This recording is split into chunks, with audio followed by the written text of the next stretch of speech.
At the center of the destruction stands a large hooded masked canine, most likely a Rottweiler. His large, intimidating, oh Rottweiler, that's so cool, intimidating frame is cloaked in shadow, kept billowing in the wind, wearing, I don't know what he's supposed to be wearing actually. It's somewhere between a pro wrestler getup, an elaborate cosplay and a shameless gimp suit. Is that neoprene? I thought fish who talk like pirates would be the weirdest thing I'll see all day, but the universe just loves proving me wrong. Not that I have any right to complain in my current situation. Drop your weapon, evildoer. Hi guys, welcome back to my channel. I'm Desmond. Today, let's continue to play Glory Hounds Part 2.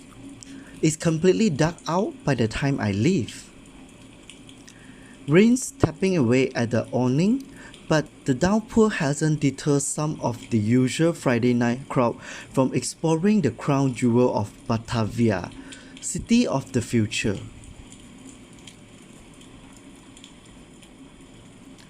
Oh, nice CG.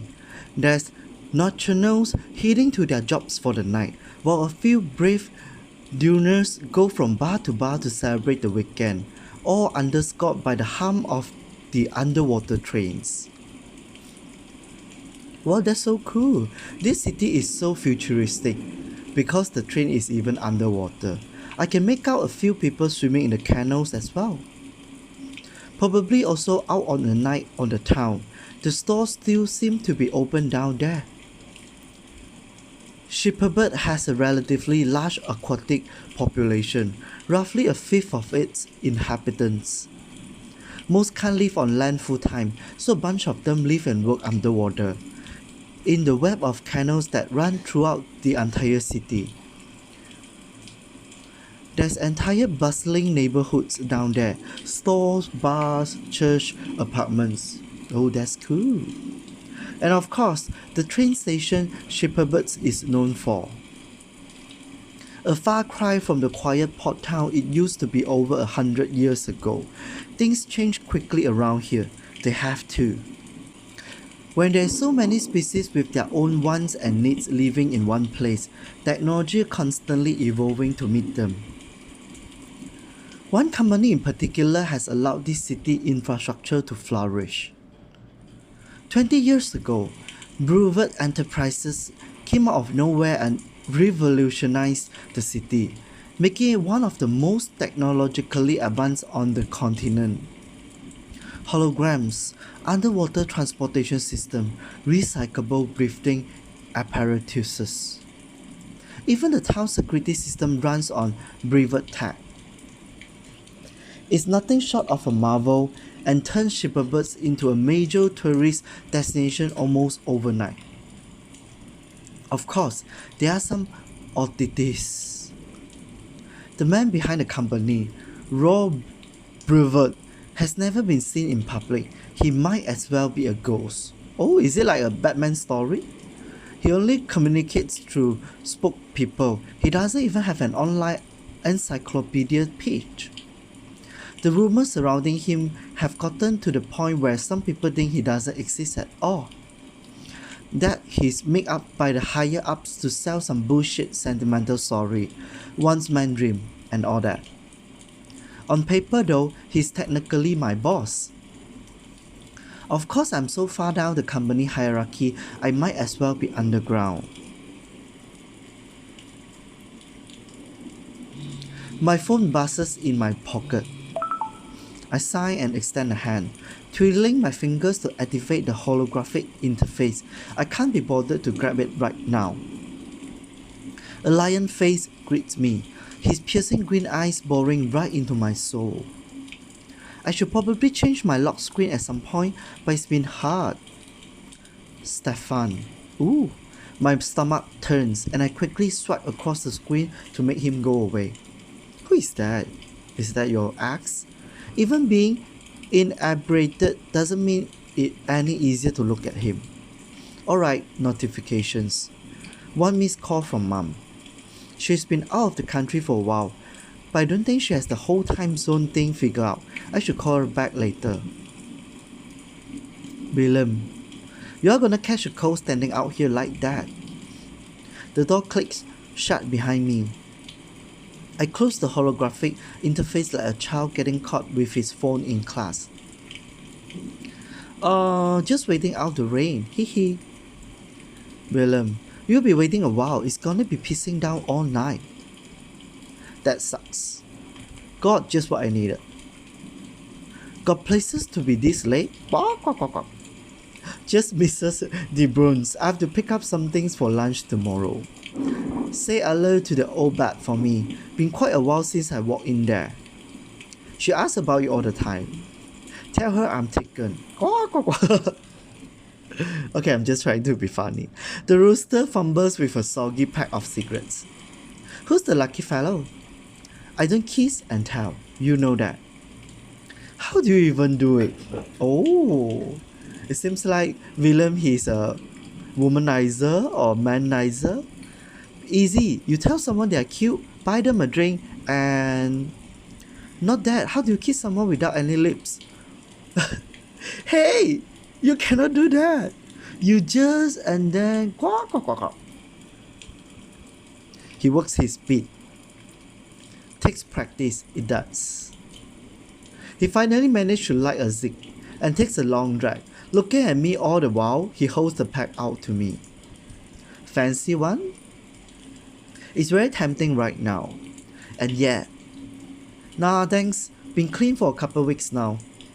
That makes one of us. Good on ya. He puts the pack back in his pocket. Talk to me, Al. Sounded like you were in a rough spot. He puts emphasis on the sport part. Because of course he does. This isn't an intervention, is it? I just asked you a question. I finally rallied with the loudest, most exaggerated sign I can muster. I'm fine. I'm not. His inner voice. I can handle myself. Barely. You know I always land on my feet. Even if it feels like I break my legs doing it every time. The rooster takes another drag. I don't doubt that. You have always been a right clever bloke. Sometimes I just worry. He blows a thick cloud of smoke in my face and I nearly have a coughing fit. I'm not some charity case. Wasn't saying you were one. He taps his cigarettes, letting glowing ash fall on the wet pavement. The rain slowed down to a very soft drizzle, making the scenery only marginally less depressing as people pack away their umbrellas. Mind if I tell you a story? Depends. He quickly shakes his head. This one family friendly, I promise.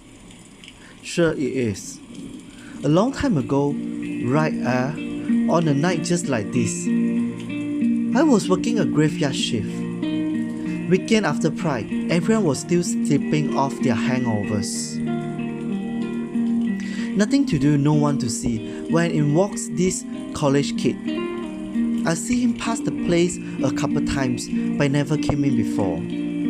After some prodding, he told me he was gay, scared as shit to tell his parents. Said I was the first person who talked about it. Can you believe that? A complete stranger. You know what I say? They wouldn't leave the room. And that I'll have place to belong no matter what. I don't mean to sound like a greeting card here, but we need other folks to survive, Alex. Ain't no one gonna be better off if you keep bottling things up. I exhale. I'm just scared, I guess. Yeah? You heard low. We are dinosaurs. I'm almost thirsty, and I've been working the same job since I finished high school. You have got the place to be proud of. I got nothing. So, yeah, I'm scared. What if I never amount to anything? I suck my teeth, trying to keep myself from tearing up. My vision blurs all the same. It's a rain, or so I tell myself. I think it's okay to not have figured things out yet. Al, personal opinion. You look at everyone else and think they have all their baggage neatly packed away, but truth is, we are all still mugging about trying to deal with things as best as we can. He gestured to the crowd. Every single one of them. There's never any shame in not knowing who you are yet, especially in your bloody 20s. A few feet away from us, a large white moth struck off the water, still clinging to his coat. He looked at his watch before flapping his shimmering wings and taking flight, just like that. He hovers around the ground for a few moments before taking off into the night as fast as they can carry him. My eyes follow him as he drifts above the crowd and eventually above the buildings themselves. Before long, he's just a dot in the sky. I clench my teeth. It's such a common sight here, but it fills me with awe every single time. Awe and envy. I take a deep breath, trying my best to shake off the insecurity and sling my messenger bag over my shoulder. I could use a secret right now. I'm heading out. Hey, have a safe trip home. I don't want to hear about you getting marked on the news. I've been here how many times now? That don't make this city any less dangerous at night. Fine, I'll text you when I get there. And I'm sorry about the anniversary thing, really wish I could make it. Tell you what, you help me clean the hay now.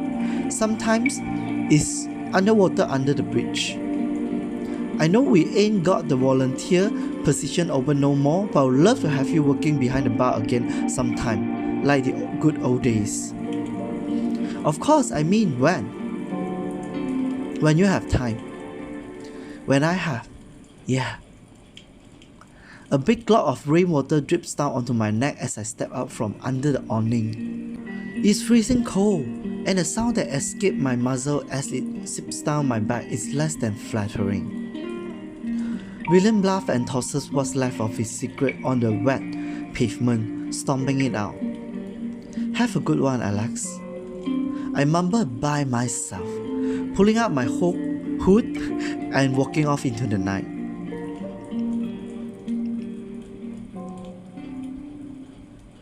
If you follow the canal down from Han, you eventually get to the old foreign quarter of the Sweetwater district. Most of its inhabitants are descendants of immigrants who came here after the war. It's by far one of the most densely packed areas of Schippersburg, with every square meter having a restaurant or store offering food or goods you can't get anywhere else. Feels like the one place in town where things slow down a little. There's fewer screens, fewer obnoxious neon signs, and just a little past the Indian restaurant I always forget the name of, there's a little corner store.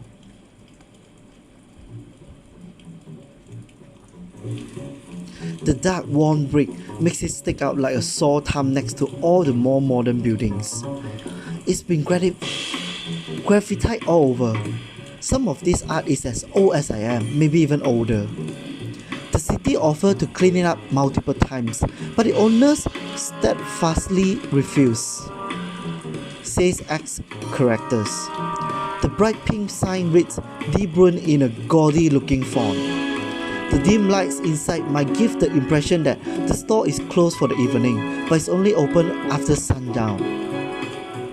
That sounds shady, but really, it's just because the owner is asleep during the day, like most nocturnals. When I was still in college, I used to stop by at least once a week to get something to eat after going clubbing. I'll grab some kielbasa and eat it all in one go at 3 in the morning. Ah, those were the days. Unlike most of my other college food, the stuff here has some degree of flavor, on top of being cheaper than anything I could buy at a regular grocery store. So, win-win. I've got a lot less free time this day, but I still grab a bite every now and then.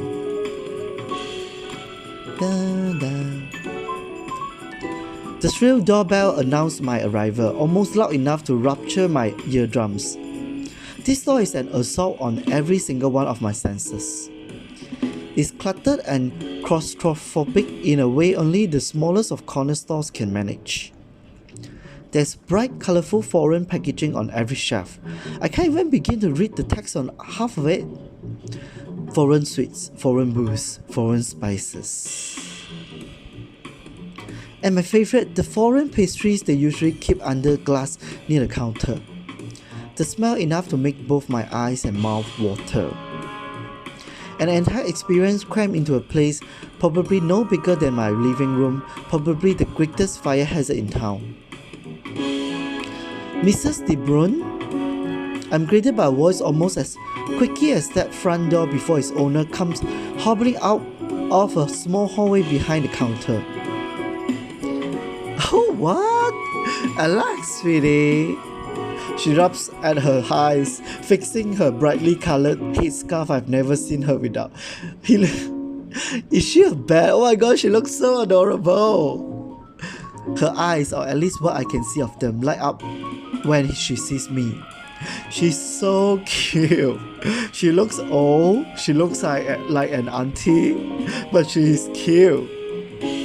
I can't help but smile back at her. It's like I'm seeing my grandma again, except with wings, the big ears, and suspiciously sharp teeth.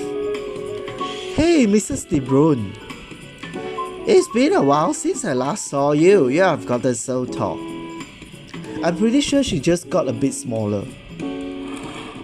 With a grunt and a crack of a bag that can't be good news, she drags out a milk crate from underneath the counter to stand on. She can't reach the register without it. It's old and battered from years of use. I remember local kids making a game out of trying to steal it. I won't confirm or deny having been one of said kids. As many tricks up my sleeve as spot on my face, the neighbors used to say. How's have you been? She wrings her bony paws, almost knocking over a small newspaper stand with her wings. As if it's a question she's been preparing for her entire life. Wonderful, dear. Absolutely wonderful. Her Luckian accent as thick as it's always been the 22 years I've known her. Business have been, what's the word again? Exploding. Blooming? Booming? Yes. It's the tourists, dear. The rainfalls put a bit of a damper on things. But on good nights, we have more customers than the Lutetia Museum. I see more tourists than town folks these days. Probably stopping by Schippersburg for the week. I was just telling Andre the same thing. It's good to see young ones so interested in the local culture. Yeah, it's the wheat. You'll be taking the usual, yes? Can you pack in one extra this time? I could use a little boost. For you, I'll pack in 2 extra. You're thin as a rail. You could use some meat on those bones. I just eat what my budget allows, really. Definitely not enough, then 3 extra it is. You have to take care of yourself, Alex. How else will you get another boyfriend? After dying a little inside, I clear my throat. It's okay, ma'am. I'm not exactly on the market right now. Nonsense. The market stays open until the meat goes bad. You'll never know when another customer will show up at your door. How do you think I met Andre? Bingo club? Online dating. Let me tell you, the 90s were a different time. None of those apps or hookup places or... Please stop. You young aunts have it easy, is what I'm saying. I guess I've been playing this game on hard mode all this time then. She waddles on top of the pastry as she backs them. Their sickeningly sweet smell starts wafting through the air, overpowering nearly everything else. I grab my wallet, take out a €5 bills as she hops up onto the milk crate and starts topping away at the register. Alright, this plus that. Carry the 2 and... Oops. We are open. Excuse me for a moment, dear. She hops off the crack and heads for the door.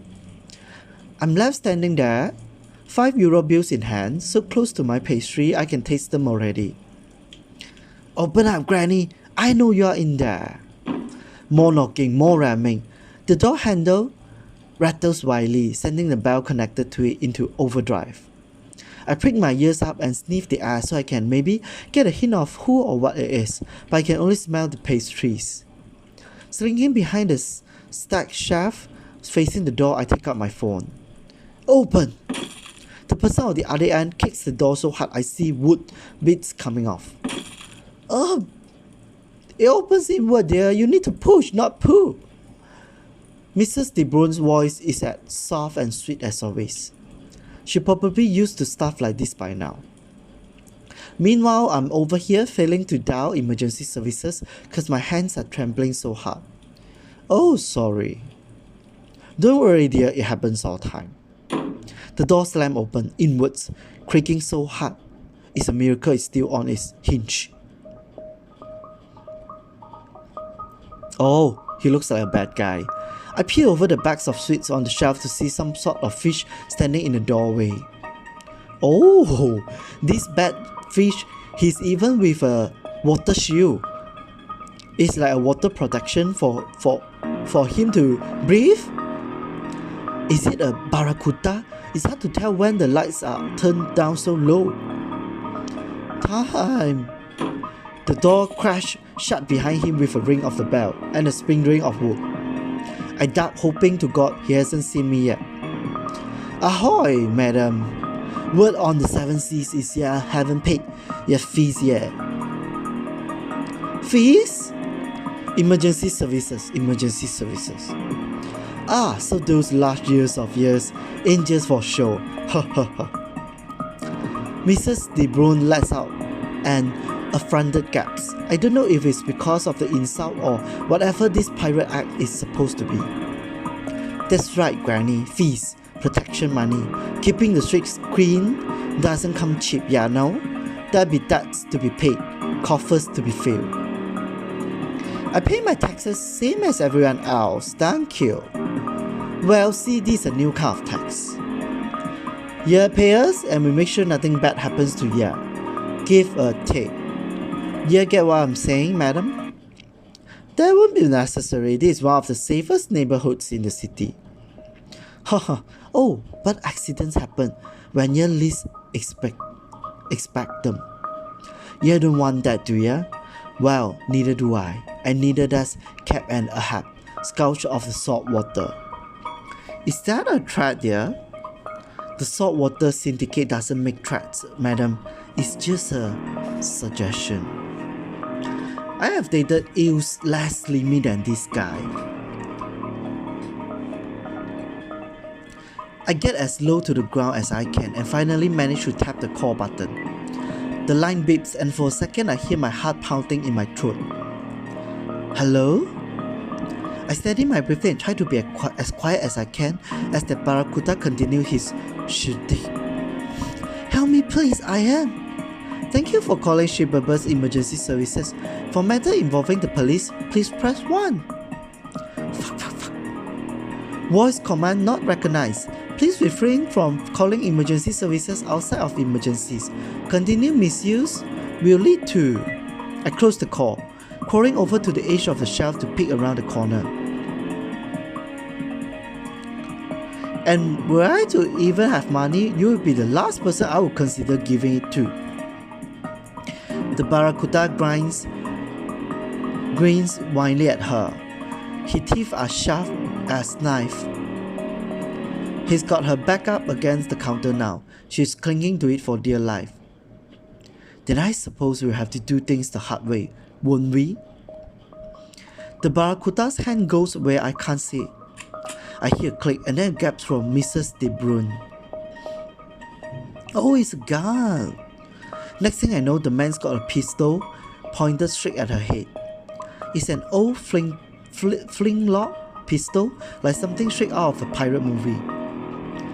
Except it's real, and right in front of me, and probably doesn't fire blanks. Someone has to do something. I have to do something. Think, I'll think. I scan the shelf for anything I can use. Maybe there's something heavy in here. My eyes fall on a large plastic condiment bottle. I try sniffing it to see what's even in it. I have to hold in a pain sob almost immediately. It's sweet, sour, spicy all at a time. Are those onions floating in it? What is this unholy concoction? Get together, Alex. You have to do this for once in your life. Get your shit together. I get up, gripping the bottle so tight, I can feel my paw getting sweaty.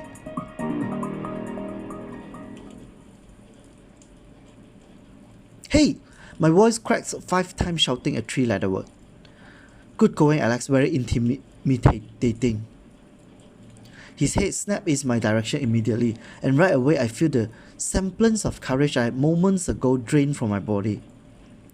You leave the lady alone right this instant.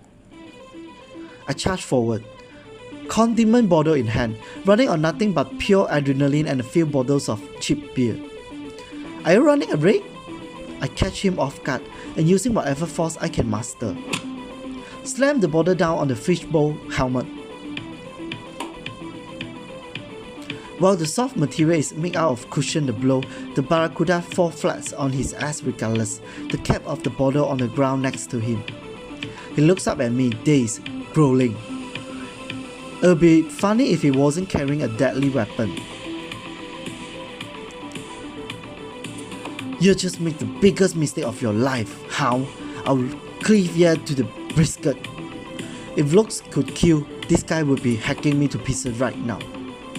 I'm pretty sure that's what he wants to do either way. I don't understand pirate lingo. He reached for the gun again. This is it. All I wanted was a pastry and I didn't even get to eat it. Life cruel. He points a pistol at me. I wince. I close my eyes. I squeeze the bottle. Oh fuck! Pardon me, biscuits. I hear something clatter on the floor, and when I pry my eyes open, I have to resist the urge to immediately shut them again. What was in the bottle is now all over the would-be robber's fishbowl helmet, dripping down onto his designer jacket. Good job, good job. Well done. The smell is absolutely putrid. He rubbed at his helmet to clear it, but it just stains his sleeve red. Shit, I mean, when I get my hands on you, you're gonna be shot, Cho. You're a mangy dog. I turned to Mrs. De Bruyn. Run! It takes her a moment, but she nods and disappears, sprinting for the door. Just me and Pirate Pete over here now. Why did I do this again? He has rubbed away most of the sauce on his helmet, but the rest of his clothes are a mess of blood red stains. Blood red stains that smell like an expired hot dog. I tried kicking the gun away, but it's gotten to it before I can even get my foot up. This is what you get for messing with Ishmael, madhead. Ooh! I'm so focused on my impending death that I'm completely taken off guard by the sudden sound of glass shattering into a million pieces. A rush of cold air washed over the tiny store, its intensity only matched by the sound of the booming voice that follows. Dawn has come to vanish the night. Oh, that's so cool. When I turn my head, the storefront window is busted beyond recognition. Glass shards litter the old wooden floor. At the center of the destruction stands a large hooded, masked canine, most likely a Rottweiler. His large, intimidating, Rottweiler, that's so cool, intimidating frame is cloaked in shadow, cape billowing in the wind, wearing. I don't know what he's supposed to be wearing actually. It's somewhere between a pro wrestler getup, an elaborate cosplay and a shameless gimp suit. Is that neoprene? I thought fish who talk like pirates would be the weirdest thing I'll see all day, but the universe just loves proving me wrong. Not that I have any right to complain in my current situation. Drop your weapon, evildoer. Who in blazes are ya supposed to be? Pardon Matty, but the convention center across the street. It's actually 2 blocks down, but you can't always expect accuracy in these kind of situations.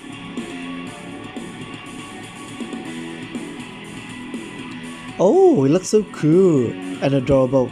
I say drop your weapon, crook. There's an underlying growl in the canine voice that just makes me shiver. You fucking mind your, here you are gabbing to how, or it's the plan for ya. I don't know why he's talking at all. I know exactly who I'm talking to.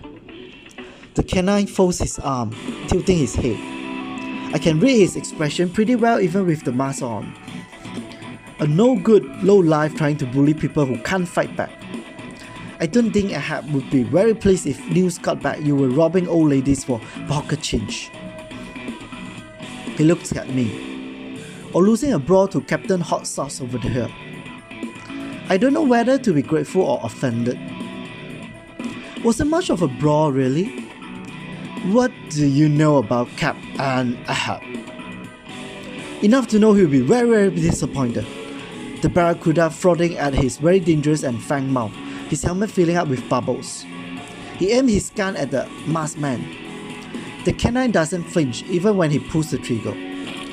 The gun makes a strange noise right before something wet and red seep out of the barrel, tripping to the floor below where it lands with a spatter. You gotta be! He smacks the gun against his palm. Shitting me! He tosses it aside, glaring daggers at me. You ruined me, Presto! You ruined me, pastries! Can we wrap this up, please? I'm a very busy man, you see? Bigger fish to fry if you catch my drift. The fish redirects the glare at the dog in front of us. To Davy Jones' locker with yeah! The guy's pirate eye is less consistent than my income. Woo! He charged at the masked man, who gracefully dodged, nearly sending him flying through what's left of the window. The barracuda turns and pulls a knife from inside his jacket, all in the same movement. He swipes it at the dog's throat, but the masked man already ducked, winding up for an uppercut that sends the robber crashing against the rack of gossip magazines next to the door.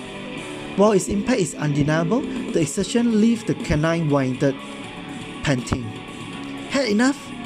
The barracuda twitched for a moment, then charged at him, as if to answer his question. The dog narrowly avoids another slash of the would-be robber's knife, but not the first that connects with his stomach right after. The shaft shakes when he makes impact with the floor. Bags of chips came raining down. Suppose I should be asking you the question. The fish points the knife at the masked man. I want to help him, but my legs have turned to jelly. The crook's eyes narrow as he glares at me. Yeah, Binax. No, you are.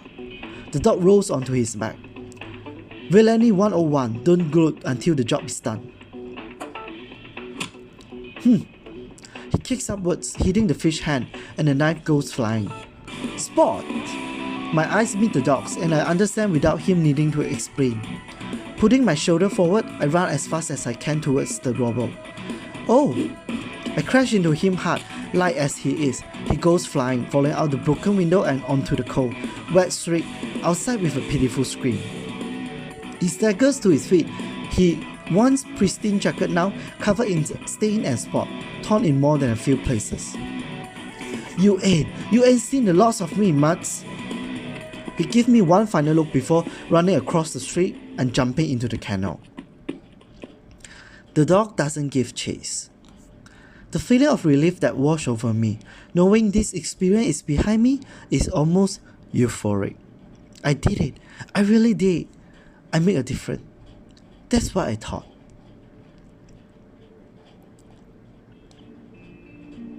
The dog turns his attention to me. I brandish the bottle at him out of instinct. It's almost empty at this point. With a quizzical cant of his head, he laughs loudly. Raising a paw, he takes a step closer. He smells of expensive cologne, oh so sexy, with hints of lime and ginger. I like it. I'm not going to hurt you. What's your name? I'm so worn out I can't even remember my own name. Spot it is. He points to himself with a thumb. I'm known as the Dawn Hound. A proud grin stretches across his face, like I'm supposed to have any idea what he's talking about. Known by whom? Oh, well, you see. He clears his throat, looking as if it. I'm still getting the word out there. He goes quiet. I look past him, out the broken window where people have begun to crowd around. You're not gonna go after him? Rest assured, he'll get what's coming to him. Ahab's men might be a slippery bunch, but they're not the brightest anglerfish in the ocean. He flashes what looked like a very fancy wristwatch at me. If they were, they might notice the trackers. This is some spy shit. Who's this Ahab person? You have never heard of Captain Ahab, Scourge of the Saltwater? Can't say I have. Count yourself lucky. He runs a little crew in the saltwater district. Okay guys, I think that's it for today. So next video, we will continue the conversation among Dawn Hound and also Alex, okay? How the story goes, how Alex become Dawn Hound partner. If you like the video, please subscribe my channel. Thank you, bye!